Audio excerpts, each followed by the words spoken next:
The Washington Commanders defensive tackle Jer'Zhan Newton looked phenomenal against the Chicago Bears, and today we're going to watch this guy's tape against the Bears. We'll also look at some of the snaps he's had over the past couple of weeks. But one of the things I'm noticing with this guy is he's slowly developing, and he's getting to the point where he had his best game against the Chicago Bears, that too against one of the best guards in the NFL in Tevin Jenkins. And we're going to talk about a lot of these different snaps because there were a lot of really good things on tape. Now, they didn't all lead to him winning. This one obviously ends up tackling the quarterback for a 6-yard loss. Phenomenal job to be able to recognize that Tevin Jenkins, the left guard, is allowing him to go upfield. And as soon as he regains his balance, he's going to look to potentially change direction, or he's going to jump, take away the passing lane of the quarterback, and essentially get to the quarterback and bring him down. But there are a lot of plays like this where the guy was just able to win in a one-on-one situation, regardless of who he was going up against. Here's another one where he's going to go up against Tevin Jenkins. It's 3rd and 2. And he's going to straight up just cross Jenkins, and he does a great job being able to do that. Now, obviously, you guys see the running back's going to end up running this all the way towards the left of your guys' screen, but the fact that Jer'Zhan Newton ends up being able to get in there is one of the reasons why the running back has to go to the left. See, if the running back takes this ball here and he wants to potentially cut this towards the right, now keep in mind, this is some sort of duo concept, so you don't really know where this play could ultimately bounce. If he tried going to the right, because of the fact that Newton crosses Tevin Jenkins, and the fact that he sets himself up to the inside, the running back's not going to be able to ultimately cut it into that gap. This is a phenomenal job by Newton. In this power-based run concept, Jenkins just has to get to the inside of the D tackle here. Same with Braxton Jones, just has to set up to the inside of the defensive end. The play is really meant to go into one of these gaps over here or potentially towards the outside, depending on what happens with these guys up front. And you see that Jenkins here is going to end up getting crossed. Now, he doesn't make the play, and I understand that.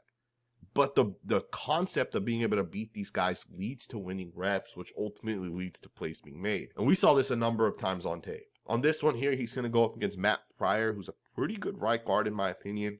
He's going to end up controlling the veteran guard here, and he's going to toss him to the side. To me, is a phenomenal job, right? The fact that this guy gets into this offensive lineman, he takes on the double team block by both the right guard, right tackle here, and he's going to be able to control the guard. He's going to throw the guard as soon as the offensive tackle releases, right? This is good awareness to recognize that at some point within this double team block, the tackle is going to release up to the second level. And Newton does a great job controlling the guard here and then ultimately tossing him to the side, getting in there and blowing this play up.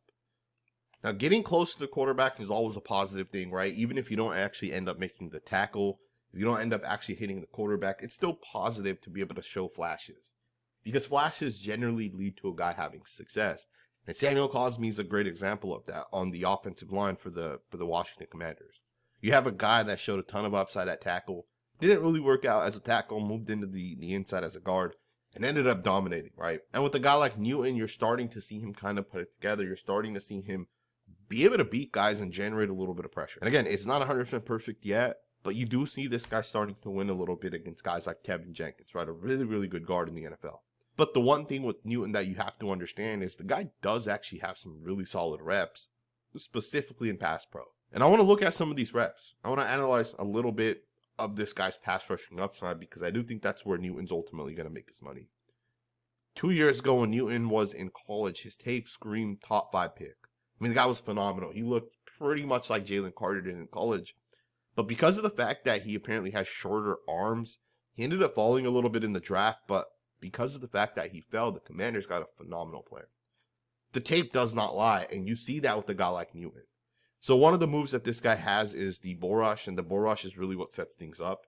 He's going to start with the bull rush on most plays, and then he'll turn that into some sort of speed move. Rather, it's a swim move, or he ends up tossing guys to the side. Maybe he swipes hands. Newton's a legit pass rusher, and you could see that on this guy's tape. Here's another really solid play against Tevin Jenkins, where he just straight up tosses this guy. You saw that physicality on that one. You're going to get another one here. He's going to get his hands right into the center on this one, and then he's going to ultimately toss him to the side. And once again, he's going to generate pressure on the quarterback. He obviously doesn't get the sack on this one, but you're starting to see this guy put together some winning reps.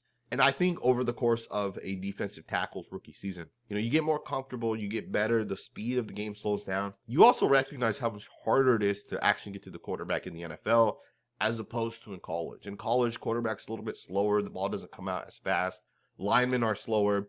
It's just different in the NFL. Guys are obviously just a lot better. So one of the things you'll see with defensive tackles is early on, they're going to struggle a little bit. But as time goes on, they get better and better and better. And you see guys develop, especially as they go from year 1 to year 2. This is a phenomenal job once again by number 95, right? Newton just does a really, really good job being physical at the center here. Gets the hands right to the inside chest plate, and you see him absolutely bull rush this guy. But there's more to this play than just the bull rush element of it. Dan Quinn's going to design a blitz where you're going to get the linebacker to actually twist with the defensive tackle here. But it makes sense, right? This is a guy that could be a cornerstone for the Washington Commanders. And the play works, right? Because the linebacker ends up getting pressure on the quarterback. He doesn't bring him down, but this is a throwaway. And you see the linebacker ends up being able to kind of go freely. You'll see right there the offensive linemen aren't going to actually see that coming. That's just a really, really good job. You also simulate pressure here with defensive end number 4. He drops off. Just a really good design, and you're going to generate pressure on 2nd and 10, ultimately forcing the team into a 3rd and 10. Now, here's another move that Jer'Zhan Newton had flashed in college.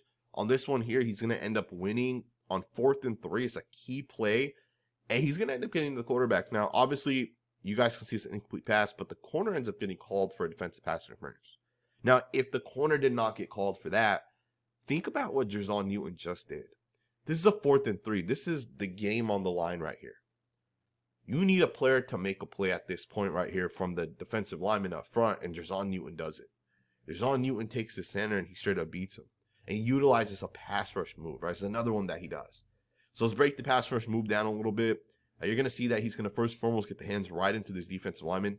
Again, most of what Newton's going to start his pass rush with is going to be some sort of power. So he's going to get the left hand mostly to be able to kind of move this guy to the side. And then with the right hand, he's going to rip. And you'll see that rip right there. He's going to rip. He's going to gain that leverage. But it really starts with that power move, right? To be able to kind of toss this guy over towards the side a little bit.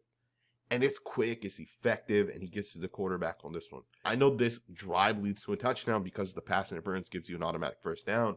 But Newton makes a play when you need a guy to make a play. And to me, you cannot overlook those things. You cannot overlook a rookie coming in his very first NFL action and having reps where he's actually beating some good offensive linemen. You got a great center here in Tyler Linderbaum. Some people think he's a top 5 center. And Newton does a phenomenal job just swimming right over the top. Again, it's a power-based move to start. Hands are going to land to the inside of Linderbaum. He's going to push him upwards. Then he's going to swim over the top. And just like that, he's going to get into the backfield and he's going to blow this play up. And Newton mostly this season has been having success against the run, but you know, the guy's done a good job across the board, right? Pass rush is something he's gotten better at over the past 2 weeks, but he's been a pretty good run defender over the course of this season. A lot of what he does is pass rush based, right? On this one here, he obviously ends up beating the guard.